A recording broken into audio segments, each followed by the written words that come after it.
네, 한 주간 열심히 살건 모두에게 경제 힘찬 박수 하시겠습니다.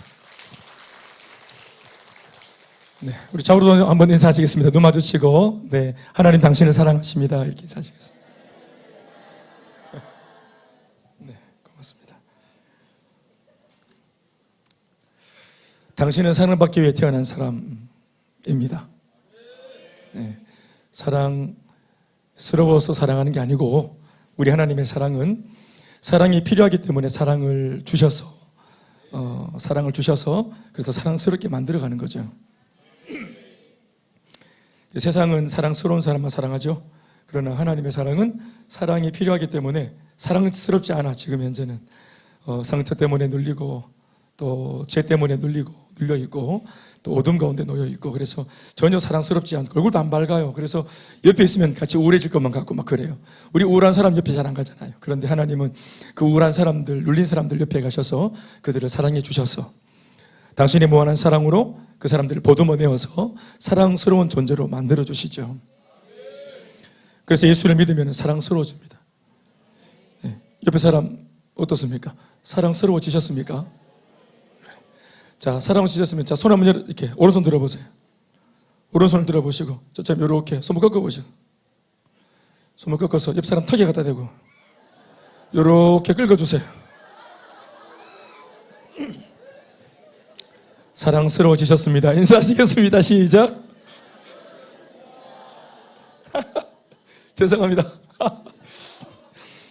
나도 누가 이렇게 앞에서 누가 강사라고 시키면 나도 앉아가지고 안 했을 것 같아요. 네. 제가 대화해 보니까 우리 남자분들이 우리 부인들한테 이렇게 쓰다듬기고 사랑받고 싶어 하는 걸 제가 알게 되었어요. 강인하고 책임자고 막 가장이고 이러지만 우리 다 외롭거든. 가장들이 이렇게 쓰다듬기고 싶어 하고 또 이렇게 하여튼 뭐 등도 좀 이렇게 두드려 받길 원하고 또 격려 받길 원하시더라고요. 반대도 물론 마찬가지겠죠. 다시 말하지만 하나님의 그 사랑의 원리, 사람을 만들어가는 원리는 애초부터 가치 있는 사람이기 때문에 세우는 게 아니라 가치가 없을 때 그때 사랑으로 의미를 부여해서 그 집에 올려서 가치가 있도록 만들어내는 거죠. 그래서 만들어내는 사랑이죠. 만들어내는 사랑이요. 아멘, 아멘. 그래서 우리 그 부인들도 대화해 보니까 목사님 저는 사랑해 줄 준비가 되어 있는데요. 내 남편이 수준이 여기 있어요. 그래서 나는 여기 있는데 내 남편이 이렇게 올라오면은 수준이 되면은 그때 사랑해 주려고요. 지금은 이 밑에 있어 갖고 나 도저히 사랑을 못 해주겠어요. 그래서 그렇습니까? 그게 아니고 그건 옆집 아줌마가 하는 말이고 니는 본부인은 그 밑에 있는 남편 밑으로 내려가서 엘리베이터를 타든지 뭐 내려가든지 내려가가지고 거기서 이걸 끄집어내 갖고 이래 올라오는 거란 말이에요. 같이. 그래서 하나님께서 우리 부부가 서로에게 서로를 뭐라고 불렀냐면은 돕는 배필 이렇게 불렀죠. 예, 돕는 배필입니다. 돕는 배필. 배필이 배필을 돕는 거예요. 그 말은 도와야 할 영역들, 결핍들이 있다는 말이죠. 애초에. 그렇죠. 그런 겁니다. 그래서 여기는 이제 돕는 배필이 되시길 바라고, 돕던 배필도 계시죠. 옛날에 좀 도와봤는데 때리치아뿌라. 그래 돕던 배필. 지금은 안 돕기로 마음먹은 사람들도 있는데 돕는 배필. 또 우리 어머니 아버지들이 이게 성경의 정신인 줄 알아가지고 특별히 자녀들한테도 이런 마음들을 잘 나누어서 우리가 좀 어려웠다면 다음 세대는, 우리 자녀 세대들은 꼭 서로가 서로를 돕는 그런 배필들로 잘 자리할 수 있도록 그렇게 축복해 주시면 참 좋겠습니다. 인사합시다. 한 번 더. 제가 당신을 위해서 이곳에 있습니다. 그리고 여러분, 우리를 위해서 예수님이 계십니다. 그건 제가 하는 말인데 따라 안 해도 돼요. 그건. 우리를 위해서 예수님이 계십니다. 오늘은 제목대로 예수님을 좀 소개하려고 합니다. 지난주에 교회 처음 오신 분들도 계시고 또 사실 교회를 오래 다녔지만 뭐 다닌다고 다 아는 건 아닌 것 같아요. 그래서 예수님을 소개하는 그런 시간을 가지려고 합니다. 제가 말씀을 준비해 봤더니 내용은 사실 그렇게 좀 쉬운 말씀은 아닙니다. 사실 이런 것들은 이제 약간 좀 신학적으로 들어가기 때문에 예수님이 누군지 하나님이 누구신지 이런 것들은 뭔가 이렇게 막 뭐 적적 이러면서 이제 막 적극적 소극적 또 뭐 조직적으로 뭐 영적으로 이러면서 자꾸 이렇게 해석을 해야 되기 때문에 그렇게 접근하면 참 어렵고요. 사실 예수님을 소개한다 그럴 때 김 목사 네가 만난 예수를 말하면 제일 좋지. 그렇죠. 오늘도 우리가 이 딸, 자매가 자기 간증을 했잖아요. 간증은 뭐 하는 겁니까? 예수님을 소개하는 거죠. 자기가 만난 예수님을 소개하는 거예요. 근데 사람마다 차이가 있고 또는 표현이 잘못될 수도 있기 때문에 우리는 누구를 통해 예수님을 소개받아야 되냐 하면은 성경이 말하고 있는 예수님을 소개받아 함이 옳습니다.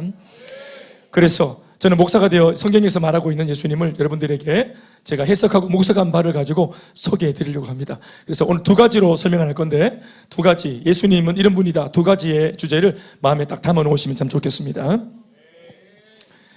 우리가 믿는 예수님은 어떤 분이십니까? 여러분들은 예수님이 어떤 분인지 알고 믿고 계십니까? 덮어놓고 믿고 계십니까? 믿어놓고 알아가는 중에 있습니까? 그렇군요. 그 우리 결혼생활이랑 비슷하다, 그죠? 일단 결혼해놓고 알아가는 우리의 삶과 약간 비슷한 것 같아요. 사실 대학도 마찬가지입니다. 내가 다니는 캠퍼스 뭐 잘하고 간 게 아니고 그냥 뭐 성적마차가 들어갔는데 들어가면서 차차 이제 캠퍼스와 친해지고 있죠. 그 학과와 친해지고 있죠. 안 친해지면 왜 하노? 절교하는 거지. 그러면 막 과를 바꿔갖고 그래 하는 거지. 하여튼 신앙도 그런 것 같더라고요. 100%다 알고 믿는 게 아니더라고요. 성경을 여러분 100독하고 100번을 읽고요, 이해해서 여러분 동의해서 믿기로 했습니까? 아니죠. 하여튼 뭐 마음이 막 그냥 사방사방하이 뭐 몰랑몰랑하이 복음을 들을 때, 예수님 소개 받을 때 뭔가 막 눈물도 나고 뭐 짠하이 뭐 마음이 열리고 이래가 막 자기 정신 차리고 보니까 막 영접기도 하고 있고 막 이래가 정신 차리고 보기에는 막 교회에 앉아 있고 이래가지고 약간은 감성적으로 터치가 됐는데, 오늘은 약간 감성도 감성이지만 좀 지적인 부분도 터치받아 예수를 알아갔으면 좋겠습니다. 우리들 나름대로 내가 믿고 있는 예수님에 대해서, 예수를 믿는 사람이라면 저마다 표현할 내용들이 저마다 있을 것이라고 생각합니다. 많은 오늘 우리는 성경, 그 중에서도 요한복음이 말해주고 있는 내용으로 예수님에 대해서 알아보고자 합니다. 오늘 이 말씀을 통해 지금 내가 믿고 있고 또 내가 믿고자 하는 그 예수님에 대한 명확한 인식과 깨달음이 우리 안에 잘 새겨질 수 있기를 소망합니다. 첫 번째로, 두 가지 중에 첫 번째로 요한복음이 선언하고 있는 예수님은 어떤 분인가? 올립니다. 여기 무대에 올립니다. 조금만 줄여주세요. 따라합시다. 예수님은 말씀이십니다. 다시 한 번 더. 예수님은 누구라고요? 예수님은 말씀이십니다. 신앙생활을 이제 시작해서 교회 입문하신 분들, 또 예수 믿은 지 좀 몇 달 정도, 몇 개월 정도 된 분들, 내가 이제 나름대로는 신앙생활에 입문을 했기 때문에 하나님의 말씀이라고 하는 이 성경을 그래도 내가 예수 믿는데 한 번쯤은 읽어봐야 안 되겠나 하고 책을 펴면 그 즉시 우리는 조금은 절망을 느끼게 됩니다. 왜냐하면은 우리를 향한 거센 도전을 받기 때문입니다. 성경이 우리를 도전합니다. 그래서 참 마음이 잘 안 열리는 그런 대목들을 열자마자 마주대야 합니다. 그것은 창세기 1장 1절이죠. 성경을 제일 먼저 열면 제일 먼저 만나는 말씀이 창세기 1장 1절인데요. 창세기 1장 1절은 이렇게 말하고 있습니다. 태초에 하나님이 천지를 창조하시니라. 우리 같이 읽어볼까요? 시작. 태초에 하나님이 천지를 창조하시니라. 다시 아멘 하시죠. 사실은 아멘은 믿습니다 이런 뜻인데 이게 믿겨지냐 이 말이죠. 이게 중요한 내용이거든요.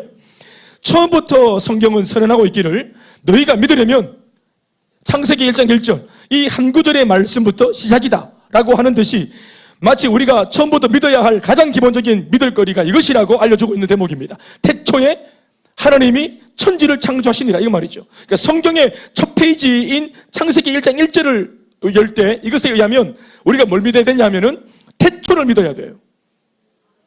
태초를 믿어야 돼. In the beginning, 태초를 믿어야 돼.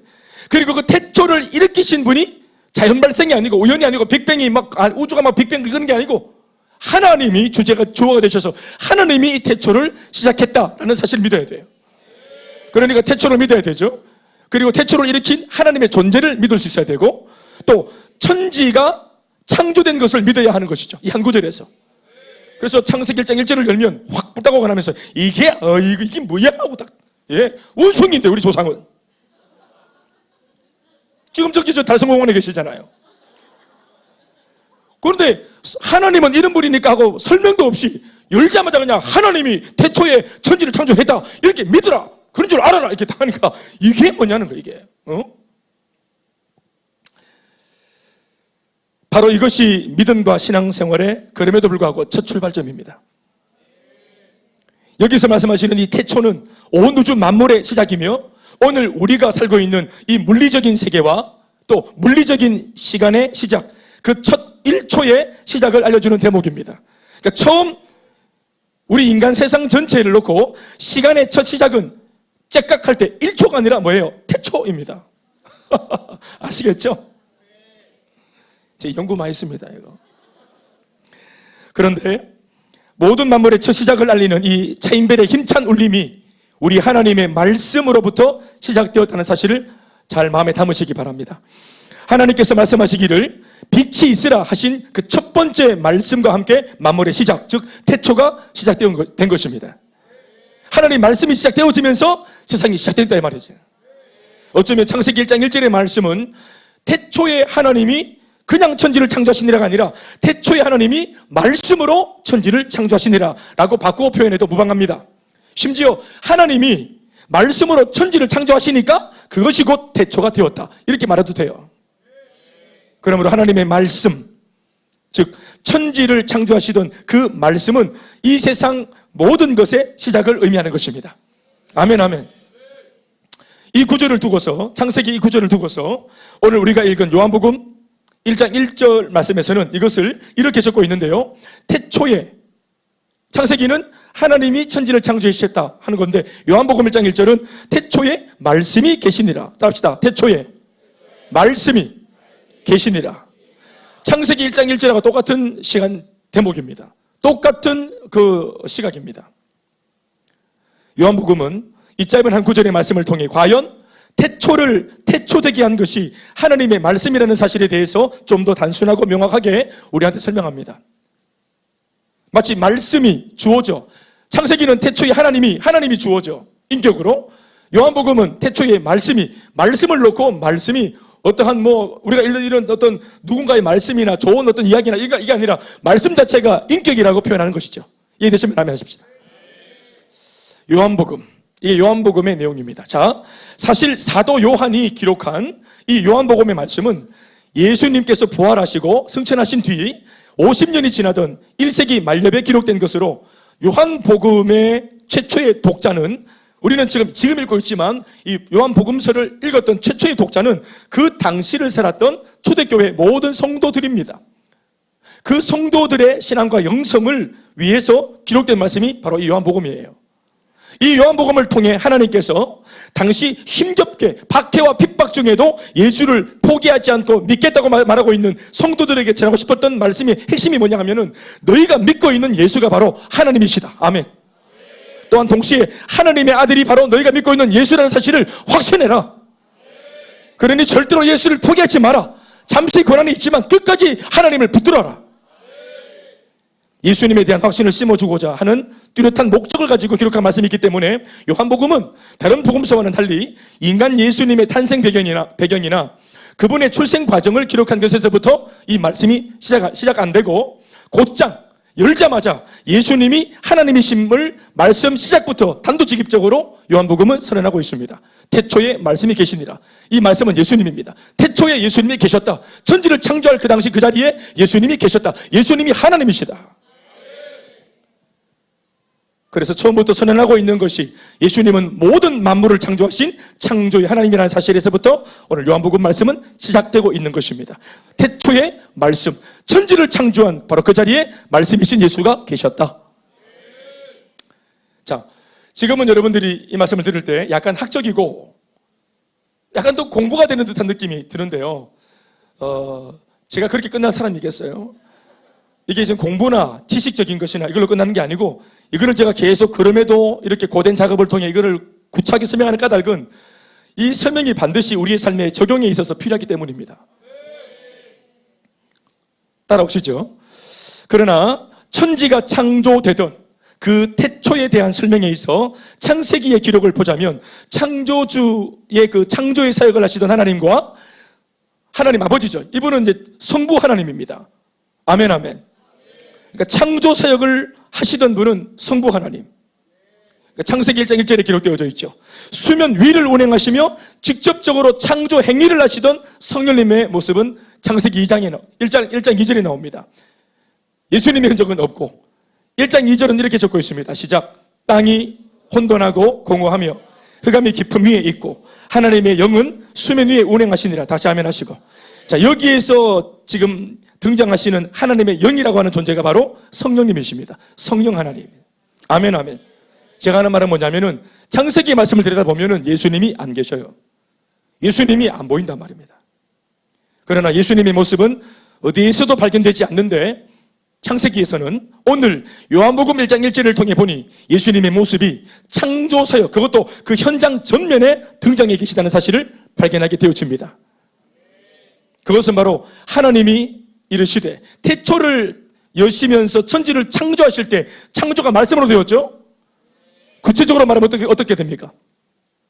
첫날에 빛이 있으라. 하나님이 이르시되 빛이 있으라 하시니 그 말씀대로 빛이 되었죠. 궁창이 있으라 하시니까 말씀대로 궁창이 생겼죠. 말씀하시기를 육지와 바다가 생기라 하니까 말씀대로 육지와 바다가 생겼죠. 말씀이 나가면 반드시 역사가 일어났어요. 성부 하나님 계시고, 그리고 일하시는 성령님이 계시고, 요 사이에 뭐가 계십니까? 말씀이 계시죠. 이 말씀이 바로 예수님이십니다. 하나님이 이르시되, 이르시기만 하면, 말씀만 하시면 그대로 됩니다. 할렐루야. 우리는 이것을 믿습니다. 바로 그때 하나님으로부터 선포되시던 그 말씀이 바로 예수님이십니다. 그래서 오늘 요한복음 1장 1절은 태초에 말씀도 계셨다라고 적고 있는 것입니다. 아멘이십니까? 예수님은 말씀이십니다. 그런데 오늘 요한복음 1절 이 말씀 중에 함께라는 말씀, 이 한 단어를 잘 해석해야 됩니다. 하나님과 함께라고 말하니까 하나님이 계시고 예수님은 하나님과 함께하는 또 다른 존재, 하나님과 함께 계신 말씀, 그러니까 하나님과 함께하는 또 다른 존재로서의 예수님. 이걸 잘 구분하셔야 되는데 나만 이런 거 고민합니까? 잘 모르겠네. 자, 잘 따라오십시오. 하나님이 계시고 하나님과 함께하는 예수님이 계시고, 그러니까 두 분이 하나가 아니라 떨어져 있는 모습이죠. 하나님과 함께하는 예수님. 무슨 말인지 알겠죠? 두 분인 것처럼 설명되고 있죠. 왜냐하면 이게 중요한데 1절을 띄워주세요. 자칫 예수님을 하나님과 함께 하시는 또 다른 존재로만 해석할 위험이 있기 때문입니다. 이 함께라는 전치사는 동등의 뜻과 그리고 서로 마주 대하다라는 뜻을 함께 포함한 단어인데요. 그러니까 같으면서도 전혀 다르다는 뜻입니다. 이해되시죠? 같으면서 전혀 달라요. 그러니까 이 말이 사실 말장난 같지만 그러나 이 네 두 가지 서로 다른 의미를 포함하고 있습니다. 이 함께라는 단어는 이런 복합적인 뜻을 잘 포함하고 있는 언어가 지구상에서 유일하게 히브리 언어이기 때문에 성경이 수많은 언어 중에서도 히브리어로 기록되었다는 성경학자들의 고백은 일리가 있는 말입니다. 히브리어로는 가능합니다. 이것이 우리는 같으면 같고 다르면 다른데 히브리 언어로는 함께 이렇게 표현할 때 이 단어가 동등하기도 하고 다르기도 하고 이런 뜻입니다. 그냥 그런 줄 알고 계시면 됩니다. 아무튼 이 함께라는 단어가 동등과 서로 다른이라는 상반된 두 의미를 함께 가지고 있는 단어임을 안다면 예수님께서 바로 하나님 자신이라는 사실과 동시에 아멘, 예수님이 하나님 당신 자신입니다. 그리고 구별된 또 다른 주체이심을 우리는 알아야 하고 이걸 믿는 것입니다. 예수님은 하나님이시면서 하나님의 아들이십니다. 이 말입니다. 이걸 어떻게 적용할 수 있습니까? 예수님이 십자가에서 죽으실 때 예수가 죽은 것이지만 실제로 하나님께서 죽으신 것입니다. 아멘, 아멘. 우리를 위해서.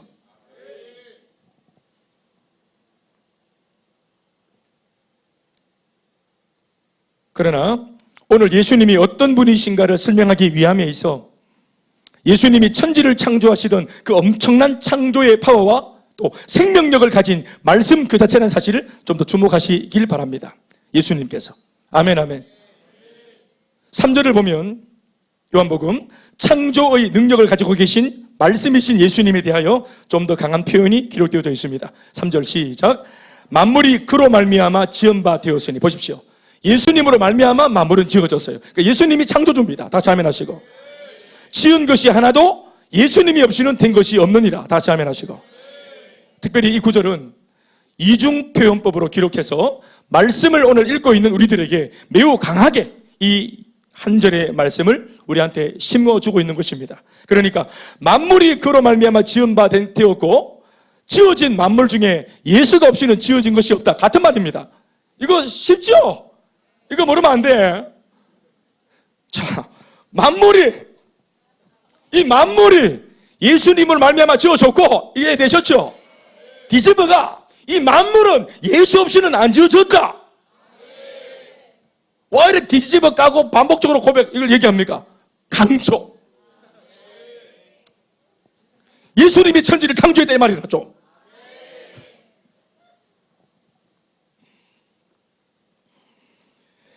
만물이 말씀이신 예수님으로 말미암아 지은 바 되었다 하는 것과 지은 것이 하나도 말씀이신 예수님이 없이는 된 것이 없다라는 말입니다. 이것이 무엇을 말씀하고자 하는 것입니까? 다른 것이 아닌 하나님의 말씀 그 자체가 천지를 창조하여 태초를 일으킬 만큼의 강력한 능력이라는 사실을 믿으라는 것입니다. 아멘 아멘. 말씀이 어떤 능력입니까? 없는 태초, 온 우주 만물, 이 세상 전체를 아무것도 없는 무에서 유로 일으킬 만큼의 말씀의 능력이에요.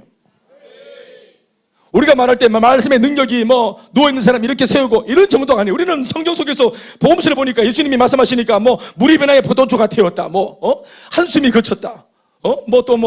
예수님 말씀하시니까 귀신이 좀 떠나갔다. 귀신이 떠나갔다. 그걸 놓고 우리는 말씀의 능력이라 하는데 똑같은 이 말씀의 능력 진짜 되기는 창세기를 열어봐야 되는 기라. 그냥 우리의 병 나수고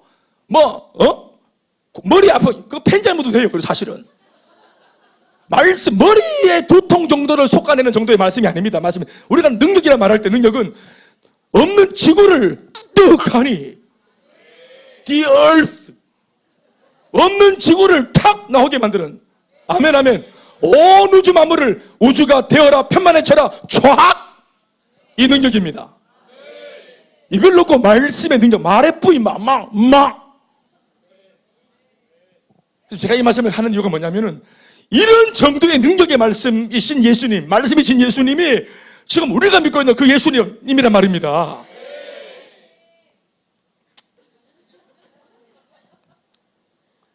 그러니까 잠이 안 올 때 수면제 용어로 말씀을 읽는 그런 말씀의 능력을 그렇게 하면 안 돼요. 사건이 터져서 가슴 벌렁벌렁거리고 무서울 때 진정제 정도로 그렇게 정신만 잡수해요. 그냥 그런 정도로 이게 어디에서 어떤 예수님인지를 몰라서 우리가 참 물론 그걸 쓰지 마라 잘못되었다라고 말한 것이 아니라 이런 정도의 말씀 속에 1%만 우리가 누려도 말씀 100%에서 1%만 써먹어도 역사가 일어나는 것입니다. 그리고 그 복음의 말씀의 능력이 지금 내 속에 있습니다. 감사하게도 지금 내게 있다 이 말입니다.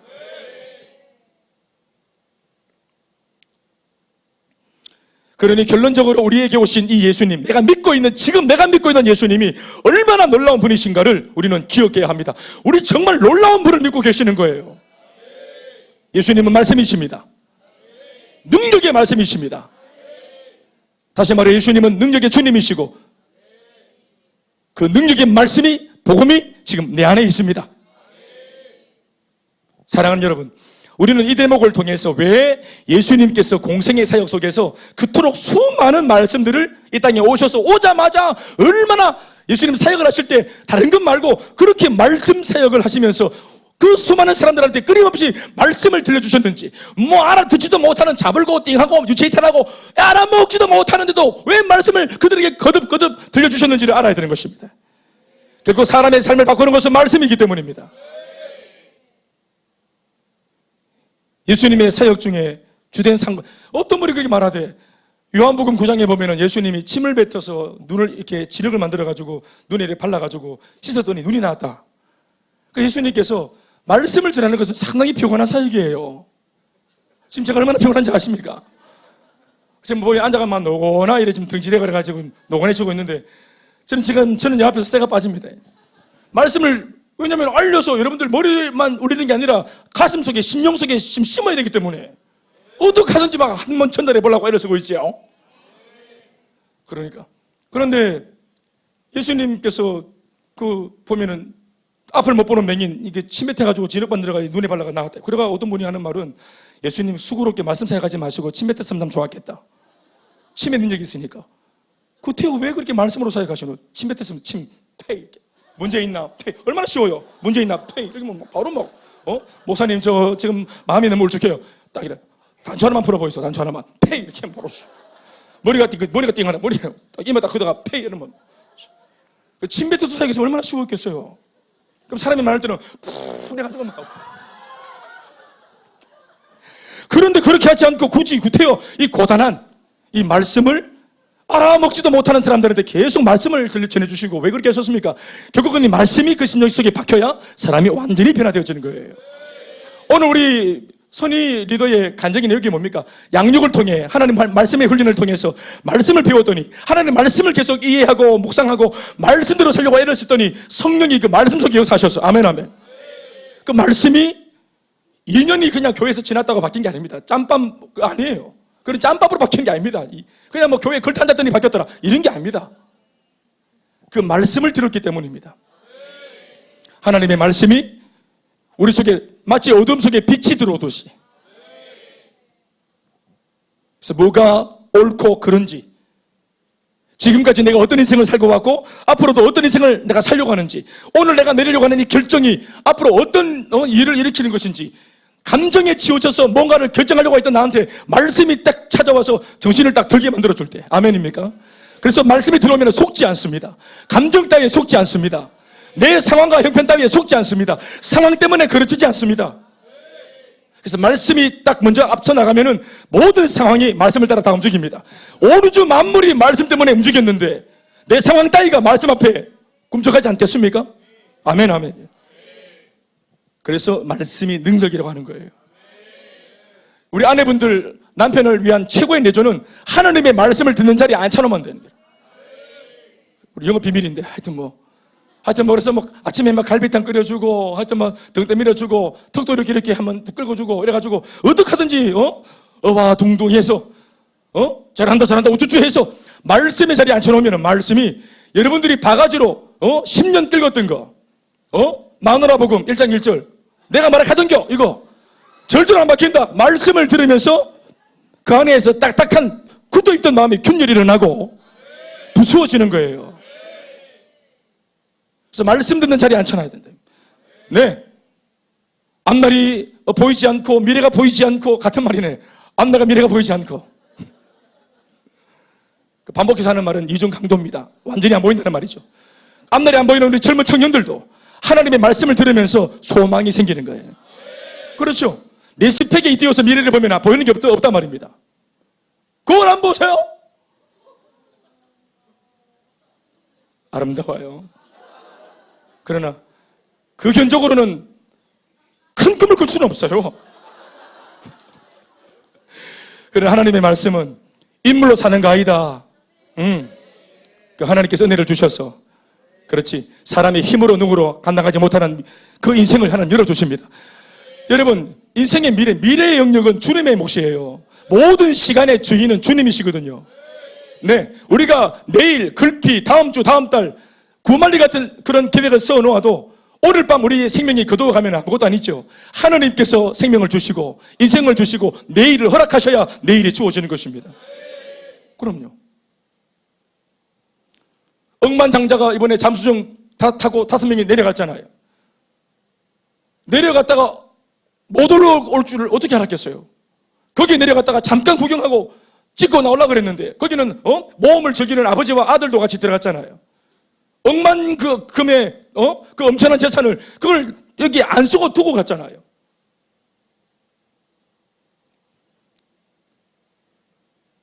바다를 탐험하고 타이타닉을 구경하고 오는 것은 인생의 중요한 문제는 아니었어요. 그냥 그거는 흥미로 갔다 오는 거고 더 중요한 문제가 있지요.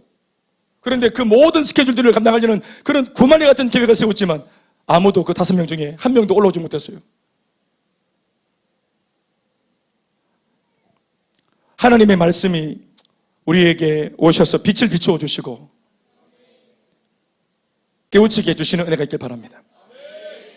섭리라는 단어가 있어요. 하나님은 말씀으로 섭리하시는데 providence라고 하죠. 섭리를 providence라고 합니다. 프로 플러스 비데오라는 합성어입니다. 하나님의 말씀이 왜 우리의 앞날을 섭리할 수 있습니까? 왜 우리 인생을 설계하시고 우리의 삶을 끌어갈 수 있습니까? 우리의 미래를 그분이 보고 계시기 때문에 그렇습니다. 프로 앞에 비데오 본다는, 그래서 프라비던스, 우리의 삶을 섭리하시는 겁니다. 우리의 삶을 내다 보시기 때문에, 보는 바대로 인도하시기 때문입니다. 내비게이션이 GPS가 찍어주듯이 하나님의 말씀은 우리를 압니다. 내가 어떻게 살아 가장 행복한지, 내가 어디에서 가장 영광스러운지, 내가 어떤 길을 걸어갈 때 가장 내 인생이 만족스러울지를 나를 창조하신 주님이 가장 잘 아십니다.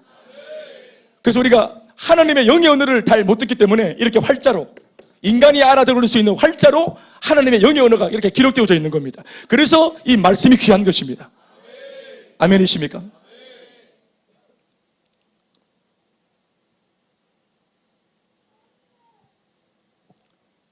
예수님은 말씀을 통해서 하나님을 보여주십니다. 나를 향한 하나님의 뜻을 보여주십니다. 오늘 본문 14절에도 적고 있기를 말씀이 육신이 되어 우리 가운데 거하심에, 예수님이 몸으로 오셨죠. 내 앞에 육신으로 오셨죠. 근데 원래는 뭐 어떤 분이 존재였다고 말합니까? 어떻게? 말씀이신 예수님이 육신의 예수님으로 오셨다. 왜 인간의 몸으로 오셨노? 우리가 알아듣도록, 우리를 위해서. 아멘, 아멘. 그렇죠. 근데 신이 인간이 된 것 자체가 이게 비극입니다.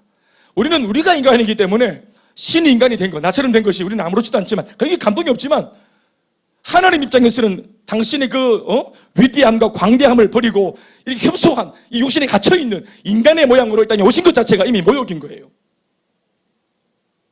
자신을 굉장히 많이 버리신 겁니다. 아멘입니까?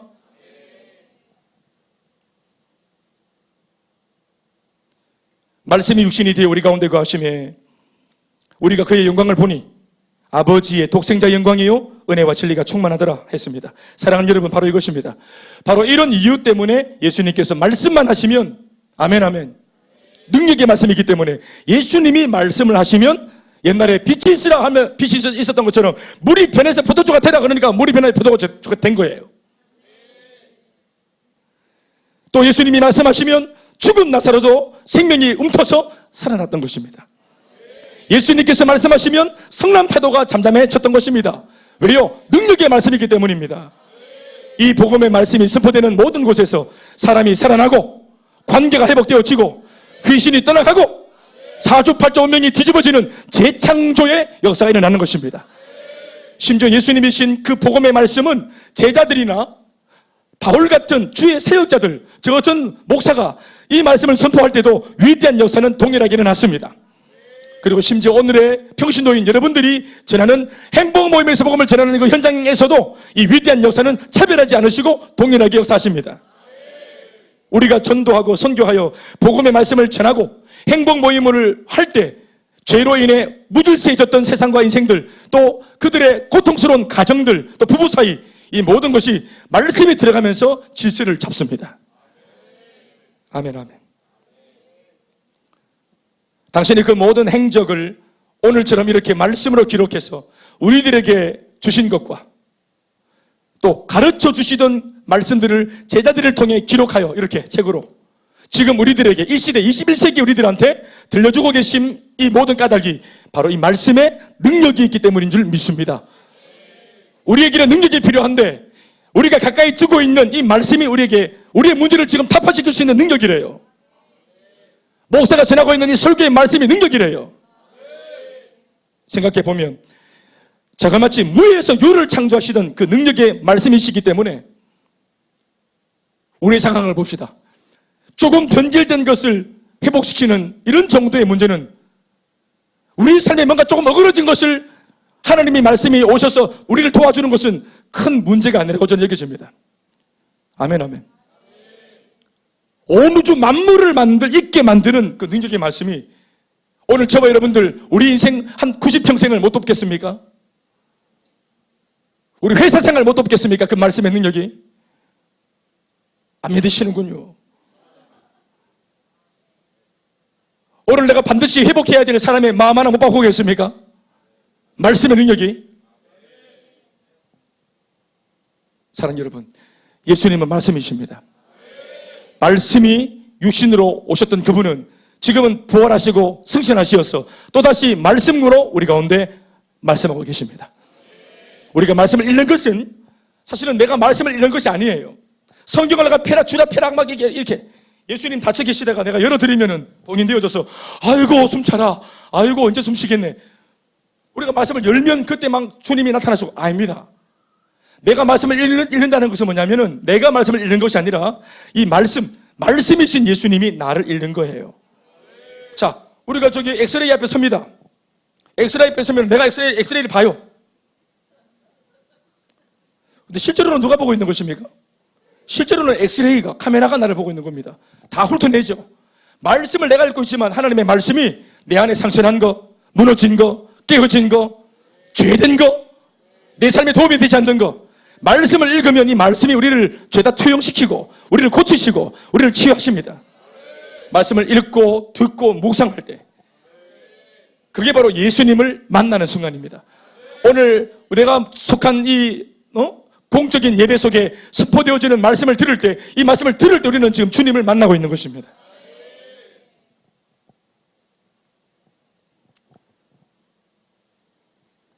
참 신기하죠. 같은 대화인데, 같은 내용인데 카페에 앉아가지고 대화로 제가 어떤 고민을 하면은 커피를 마시면서 그럴 수도 있겠다. 목사님은 그렇게 생각하시는구나.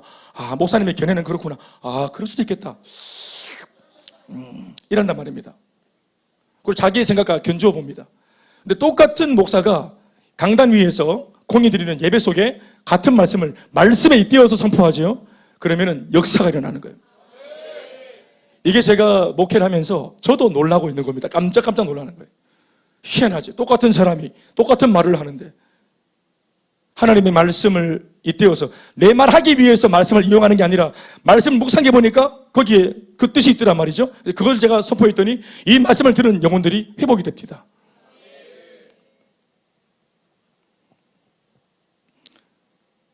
세상의 이치나 세상의 정보나 세상의 지식을 말하자면 여러분들이 가지고 있는 지식이 얼마나 대단합니까? 제가 하는 이런 말 따위를 듣고 감동을 받겠습니까? 훨씬 많은 걸 알고 계실 텐데. 인생을요? 저 따위가 어떻게 인생을 논하겠습니까? 저보다 훨씬 인생을 힘들게 어렵게 전쟁 이후에 또 6.25 전쟁도 돌파하신 분들도 계시고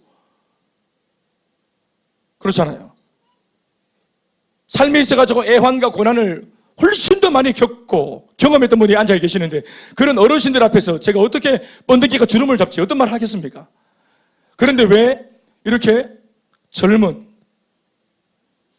어린 목사가 전하는 말씀 앞에 사랑하는 여러분, 처세술이 아니죠.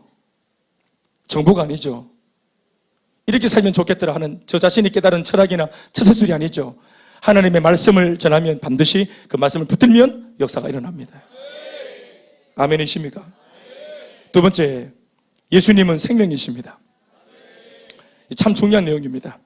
창조의 능력이 곧 뭘까요? 여러분, 창조의 말씀을 딱 했더니 아까도 말했지만 말씀은 능력인데 없는 무에서 유를 일으키는 세상 천지를 없는 세상 천지를 말씀했더니 일으키는 창조의 능력 그래요. 창조의 능력은 사실 구체적으로 말하면 뭘까요? 이 창조의 능력이라는 말을 구체적으로 표현하면 다른 게 아니라 생명의 능력입니다. 생명의 능력.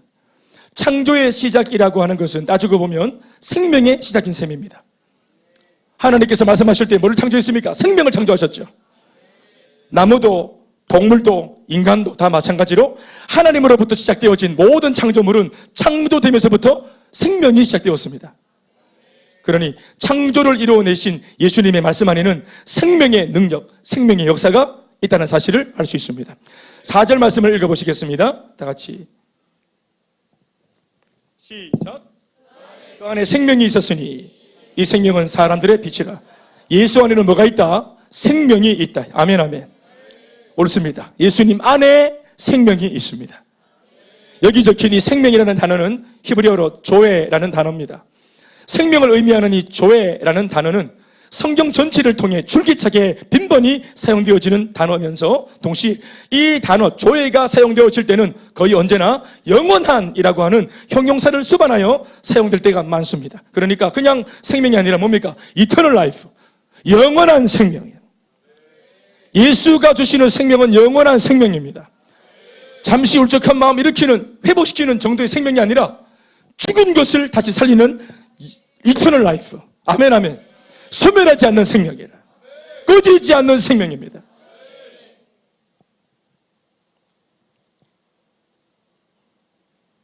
사랑하는 여러분, 우리 예수님 안에 이 영원한 생명이 있다는 사실을 믿습니다. 그래서 영원한 생명 그 자체이신 예수를 우리가 영접하여서 우리 삶에 초청하면 생명 그 자체이신 분의 생명이 우리 속에 깃들게 되므로 우리 속에 뭘 가지는 것입니까? 우리들도 영원한 생명을 갖게 되는 것입니다. 아멘 아멘. 없던 생명이 생기기도 하고 꺼져가는 생명이 회복되기도 하고 그 생명의 능력이 예수님으로부터 말씀을 통해 나타나는 것입니다. 바로 이것 때문에 우리가 주님의 말씀을 듣고 아멘 아멘. 예배에서 하이라이트는 설교를 듣는 것이죠. 말씀을 듣는 것입니다. 노래 진창 부르고 가는 것이 아니라 할렐루야. 그리고 그 말씀을 믿음으로 마음에 받아들이면 그 말씀을 믿는 우리 속에서 생명의 역사가 일어나고 회복의 역사가 일어나는 것입니다. 요한복음 5장 24절 말씀에 이렇게 적고 있습니다. 내가 진실로 진실로 너희에게 이르노니 내 말을 듣고, 다시 한번 따라합시다. 내 말을 듣고, 예, 그렇습니다. 예수님이 들려주시는 그 말씀을 듣고 또 나 보내신 이를 뭐하는 자, 믿는 자, 듣고 믿는 자, 말씀을 듣고 들은 말씀을 믿는 거, 아멘 아멘. 그렇게 할 때 어떤 일이 일어납니까? 영생을 얻었고 이터널 라이프, 영원한 생명, 아멘 아멘. 심판에 이르지 아니하고 사망에서 생명으로 옮겨지는 것입니다. 듣고 믿을 때 예수님의 말씀이 근본적으로 성인 군자들의 가르침과 다른 이유가 여기에 있습니다. 위인들의 이야기, 수많은 명언들, 잠시 찰나적인 감동과 또 어떤 위로, 격려, 이걸 주는 그들의 말씀의 차원들과 다르게 예수님의 말씀은 생명력이 발휘되어집니다. 모든 죽은 것을 일으키고 살립니다. 소망이 없는 사람, 소망이 안 생기잖아요. 사업에 여러 번 실패한 사람, 그 마음이 안 추스려집니다. 어떤 사람들이 말하기를 마음 먹기 달렸다, 마음을 먹어봐라. 이러면 마음이 먹어집니까? 마음을 먹기 위해 생명이 필요합니다. 동력이 필요해요. 엔진이 필요합니다. 그렇죠? 한두 방울의 물을 마시는 것이 아니라 예수를 믿는다는 것은 그냥 정수기가 통째로 들어오는 겁니다. 통째로. 내 속에서 솟아나는 샘이 되는 겁니다. 아멘 아멘. 그래서 예수 그리스도의 그 생명이 내 속에서 때마다 시마다 위기 때마다 계속 뿜어져 나오는 것이에요. 아멘 아멘. 그래서 처음에는 예수를 믿으면 이 은혜의 능력을 잘 활용을 못하기 때문에 이렇게 쓰러져 있어요. 예수를 믿으면서도 쓰러져 있어. 그러면 이제 목사가 가서 신방을 해서 어떻게 합니까?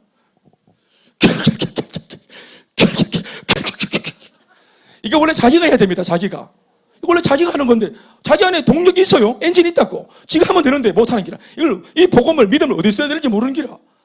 예, 고이 간직해놓고 이렇게 고이 간직해놓고 그 슬픔, 염려, 걱정, 근심 해답을 들고 있으면서도 아버지가 주신 카드가 있는데도 못 긁고 계속 얻어먹고 그러니까 욕먹고 아버지가 여기다가 한 2억 정도 그냥 이렇게 오며 가며 그냥 주준부리 하라고 이렇게 넣어줬는데 다 그렇게 사는 거 아닙니까? 예인데 예환데 그렇게 아버지가 주준부리 하라고 2억 줬으면 좋겠다. 끌거야 느끼다. 따라합시다. 끌거야 느끼다. 카드를 삶아 물기가 굽어 물기가 끌거라. 믿습니다 하고 기도하고 못 써먹으니까 누가 가노? 우리 경력자들이 가서 보이시다 해서 다시 일으키고 그게 뭐가 일어나는 겁니까? 인생을 포기하려고 했던 사람 속에 말씀을 심으면서 기도해주면서 다시 생명력이 복원되게 만들어준 거죠. 이것이 스스로도 기도하고 잘 되어지는 사람들은 그런 사람들이 소위 그 공동체의 리더쯤 되겠죠. 저는 리더들은 신망가지 않습니다. 신망갈 일도 없고 부부싸움 되겠다 갑디다 소문은 들었습니다. 근데 그 다음날 딱 만나면 멀쩡합니다. 그러니까 하루 사이 반나절 사이에 이미 끝나는 겁니다. 그런 거. 옛날에는 한번 싸우면 한 보름 갑니다. 예. 그리고 보름이니까 주일 2번 끼제 예배 2번 안 나오는 기라 한번 싸워봐. 근데 이미 나도 알고 있어요. 실망하지 않아. 이번에 싸웠다 한 2주는 또 못 보겠네 싶은데 웬걸 하루 만에 딱 등장하는 거예요. 모사님 작아발전 아닙니까? 생명력이 충만해지는 거죠. 그래서 이분들이 맛을 들이면 새벽 기도를 안 하라 그래도 합니다. 큐티를 하지 말라 그래도 큐티를 합니다. 말씀을 암송하지 말라 해도 말씀을 암송합니다. 설교할 때 눈에 불을 켜고 내 말씀으로 들으려고 애를 씁니다. 말씀의 능력, 이 말씀을 통해서 생명력이 복원되어진 맛을 봤기 때문에. 왜 사랑이 안 됩니까? 내 속에 생명력이 없기 때문에 사랑이 안 돼요. 여러분, 저는 냉장고 한번 전원을 뽑아보세요. 역할을 못하죠? 가전제품 아무리 제 아무리 우선해도 플러그를 뽑아놓으면 제거실 못하죠? 똑같은 겁니다. 내 속에 겉은 멀쩡한데 생명력이 없어요. 속에 영적으로 살아있지 못해 생명이 없어요. 그러니까 예수 생명 자체이신 예수가 들어오시면서 아멘 아멘 이게 이제 돌아가는 겁니다. 그러니까 사랑이 되어지고 용서가 되어지고 짜증이 막 올라오는데 분명히 이 상황에서는 누구든지 짜증을 내도 괜찮은데 짜증이 그냥 이건 짜증을 내도 본능적으로 괜찮은 거예요. 모두가 다 짜증을 내니까. 근데 짜증이 나고 짜증이 막 나오는데 내 속에 예수의 생명력이 이걸 딱 통제하고 딱 잡아내고 옛날 같았으면 이미 끝났어. 근데 딱 잡아내는 거예요. 다른 말이 나오는 거예요. 분명히 자극을 받았는데도 다른 말이 나오고 걸러지는 무언가가 있는 것이죠. 생명이 있는 것과 없는 것은 상당히 다릅니다. 인생의 질이 달라지고 우리가 앞으로 이 땅을 살아가는 삶의 질이 달라지는 것입니다. 예수 믿는 사람들 왜 회사 다닐 때 생글생글 웃고 다 업무에 찌들려가 힘든데 왜 생글생글 웃어서 하고 기회만 되면 돌아서서 상사 뒷담화하고 자기가 잠 안 자고 제일 많이 보내는 시간 아이가? 잠자는 시간 빼고 제일 많은 시간을 보내는 곳이 직장 아닙니까? 아닙니까? 잠자는 시간 말고 제일 많은 시간을 보내는 곳이 직장인데 이 피를 먹을 직장이 되어서는 되겠어요? 누가 불행한 겁니까? 자기가 불행하죠. 그러니까 빨리 갔다가 해치우고 나와야 될 직장이니까 자기 인생에 제일 소중한 시간들을 보내는 제일 많은 시간을 보내는 곳인데 거기 있는 사람들과는 늘 소원하고 관계를 맺지 않고 어떻게 하든지 치고 빠져야 되고 내 소망은 오직 교회만 있고 이러니까 언제 월화수목 언제 교회 가노? 주일 셀 모임이고 또 금요일날 금요기도 가고 교회가 천국이고 나 교회 사람들만 좋고 세상 것들은 싫고 이러면 안 되는 것이란 말이에요. 아멘입니까? 내가 제일 많은 시간을 보내는 그곳을 천국으로 만들어야죠. 그게 삶의 질을 좋게 만드는 거죠. 내 삶을 윤택하게 만드는 것이잖아요. 근데 그렇게 할 수 있잖아요. 여러분 생명이 교회만 있습니까? 아니요. 예수 믿는 내 속에 있잖아요. 그럼 내가 가는 곳이 천국이 되어야죠. 하나님 나라는 여기에 있다 저기에 있다가 아니라 너희 속에 있다고 말씀하셨습니다. 우리가 이 좋은 곳을 끌고 가는 겁니다. 명당이 따로 있는 곳이 아니에요. 내 자체가 명당입니다. 내가 복입니다. 아멘 아멘. 그렇죠.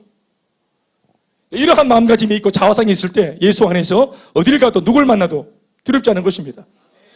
제가 말씀드렸죠. 어떤 청년 엄마가 우리 아들 군에 간다고 목사님 기도해달라는 거예요. 기도해달라고 하면서 기도 제목 제가 다 말하고 군에 가서 아프지 않고 병들지 않고 괜찮죠. 군에 가서 또 힘들지 않고 좋은 상사 만나고 다 예수 믿고 다 할렐루야 아멘이고 밤마다 예배드리고 신호회가 조직되어 있고 신학교 가나 기도원 가나 군대 간다. 그렇게 기도해달라는 거예요. 하나님 날마다 보호하시고 내 아들 무사하게 잘 갔다 오고 기도했습니다. 하나님 아버지 이 아들 군대 갑니다. 주님 이게 인간인가 이게 사람인가 싶은 것들이 있는 곳으로 보내주시옵소서. 예배가 없는 곳에 황폐한 곳에 고난이 있는 곳에 빡치는 곳에 예수 믿는 이 아들이 들어가서 그 아무것도 없는 불모지에 십자가를 심게 하시고 복음을 전하게 하시고 그 자리에 없는 신회가 조직되게 하시고 하나님 나라가 완성될 수 있도록 도와주시고 이 불모지가 이 아들 때문에 회복될 수 있도록 옥토와 같이 바뀔 수 있도록 그 일을 이 아들이 신받게 해주십시오. 기도했더니 엄마가 아멘을 안 합니다. 우리가 보호받으려고 하잖아요.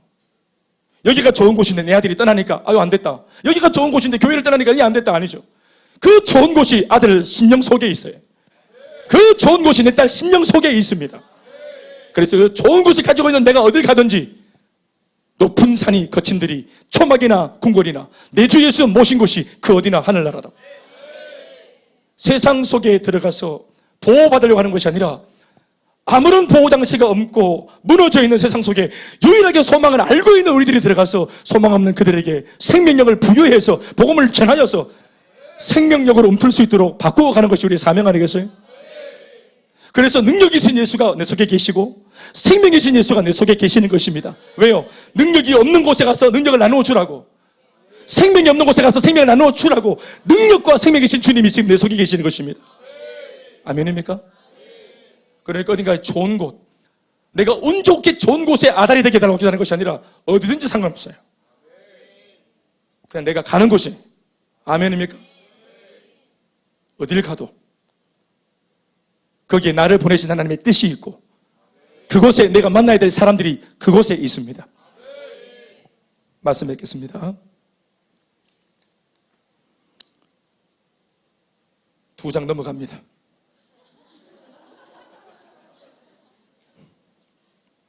오늘 이 짧은 말씀만을 들여다보면 예수님에 대한 설명과 더불어 삽입된 것 같은 느낌의 말씀, 혹은 삭제해도 될 것 같은 내용의 짤막한 대목 하나가 들어있는 걸 발견하게 되어지죠. 요한복음 1장에. 그것은 예수님의 설명을 쭉 하다가 갑자기 사람 하나를 소개하는 이야기가 빠지기 때문이죠. 불필요해 보입니다, 이 말씀이. 그게 뭐냐면 6절에서 8절 말씀이에요. 시작. 하나님께로부터 보내심을 받은 사람이 있으니 그의 이름은 요한이라. 그가 증언하러 왔으니 곧 빛에 대하여 증언하고 모든 사람이 자기로 말미암아 믿게 하려 함이라. 그는 이 빛이 아니요 이 빛에 대하여 증언하러 온 자라. 아멘 아멘. 바로 그 사람, 그 유명한 세례 요한에 대한 언급입니다. 예수님을 잘 설명하다가 갑자기 세례 요한이 등장했어요. 불필요해 보입니다. 저는 개인적으로 이 말씀을 묵상하다가 예수님의 신성, 예수님의 위대하심, 예수님의 생명과 구원의 능력에 대하여 설명하는 중에 왜 이 본문이 세례 요한에 대한 설명을 넣어놓았을까 했어요. 그런데 7절 말씀을 읽으면서 깨달음이 생겼습니다. 그가 증언하러 왔으니 곧 빛에 대하여 증언하고 모든 사람이 자기로 말미암아 믿게 하려 함이라. 그는 세례 요한인데요, 예수님이 이런 분이다, 능력의 주님, 생명의 주님, 이런 예수님이다. 이 예수님이 말씀이 유신되어서 이 땅에 오셨다. 그런데 이 예수님이 이런 분이라는 사실을 아무도 몰라. 그런데 이 사실을 유일하게 알고 있는 사람이 누구냐면 세례 요한입니다. 아멘 아멘. 예수를 영접했을 때 내 삶에 어떤 일이 일어나는지 이 위대한 비밀을 알고 있는 사람, 그 사람이 세례 요한이에요. 그래서 세례 요한이 중요합니다. 7절 보시면은 왜요? 모든 사람이, 이 땅에 있는 모든 사람이 세례 요한, 자기로 말미암아 예수를 믿게 하려 하기 위해서 오늘 하나님은 예수님 앞에 세례 요한을 붙이신 것입니다. 이 구절이 킹 제임스 버전에는 이렇게 적혀 있습니다. 읽어보실까요? 시작.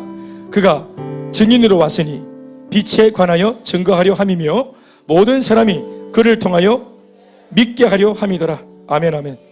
모든 사람이 그를 통하여 믿게 하려 함이더라. 아멘 아멘. 그냥 믿을 수 있습니까? 증거하는 사람이 있어야 믿을 수 있는 거예요. 먼저 예수님이 누구신지를 알아먹은 사람이 입을 열어서 증거할 때, 예수를 먼저 만난 사람이 내가 경험한 예수를 통해 내가 얻은 능력, 그래요. 보십시오. 사주팔조명에 매여 있었던 내 능력 없는 무능력했던 나의 과거의 삶, 대대로 술 때문에 망하고, 대대로 폭언과 폭력과 폭행과 또 음주감으로 망했던 집구석이 어떤 능력으로도 안 되었던 무능력했던 이 가정 전체가 능력이신 예수가 오면서 가문 전체가 뒤집어진 이야기. 아멘 아멘. 우리의 삶에도 능력이신 주님이 증거되고 있지 않습니까? 가문 전체 30대를 해먹은 가정입니다. 마지못해 살고 죽지 못해 살고, 이 없는 능력을 돈을 벌면 가질 수 있을까? 집을 사면 좀 떵떵거릴 수 있을까? 세상적으로 좀 어떻게 좀 하면은 좀 이 무능력한 것이 회복될 수 있을까 하고 그렇게 애를 쓰고 살았던 부모를 저는 보았습니다. 그러나 그런 정도의 능력으로 저희 어머니 마음속 10년 깊은 곳에 있는 그 공감을 메우지 못했어요. 그러나 공교롭게도 예수가 우리 집에 들어오면서 저도, 여동생도, 아버지도, 어머니도, 할아버지도, 할머니도, 우리 일가와 친척이 복음이 들어가면서 소망을 갖게 되었습니다. 능력이 없는 무능력한 삶에서 복음이 들어가서, 예수가 들어가서 능력이 생겼어요. 어떤 능력? 안우울할 수 있는 능력, 그렇게까지 슬퍼하지 않을 수 있는 능력, 자신의 미래에 대하여서 그렇게까지 절망하지 않을 수 있는 능력. 문제가 없는 것은 아니었어요. 예수를 믿어도 문제가 있단 말이에요. 근데 답이 없기 때문에 문제 앞에 떨잖아요. 근데 문제가 있어도 상관없는 까닭은 답을 얻었기 때문입니다. 이 고난을 헤치고 나갈 수 있는 능력이신 예수가 나와 함께하고 있다는 사실을 내가 알게 되었기 때문이에요. 그래서 예수를 두려울 때마다 써먹었죠. 기도했죠. 주님 도와주세요. 앞장서 주세요. 내 인생의 길에 빛이 되어주세요. 소망이 되어주세요. 사람들은 이렇게 살아야 행복할 수 있다고 말해요. 세상 사람들이 말하는 스펙을 따지자면은 그런 걸 다 갖추어서 능력을 갖는다고 말하면 뭐 하나님 아버지 저는 늦었잖아요. 학벌이 있어요?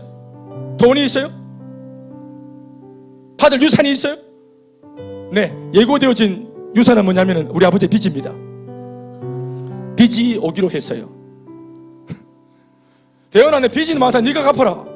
아버지 한번 해보시고요. 뭐 안 되면 나중에 해보시고 나한테 넘겨주이소. 지혜롭게 잘 말했죠. 지혜롭게 해보시고 나중에 넘기시라. 지금 우리 아버지 하고 있습니다. 고난과 걱정과 염려를 묵상할 것 같으면 마귀가 참소하겠죠. 김 목사야, 아이고 네 꼬라지가 그런데 무슨 사람들한테 소망을 주냐?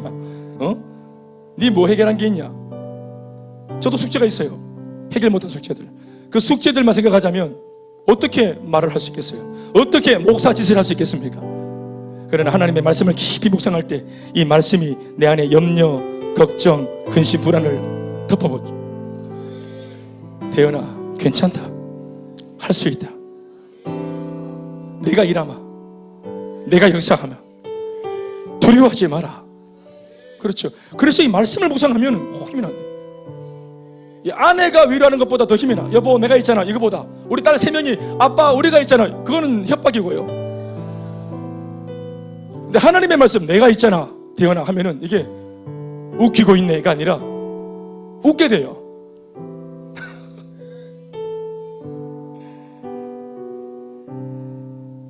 이것이 바로 오늘 우리가 멈추지 않고 입을 열어 복음을 전해야 하는 이유입니다.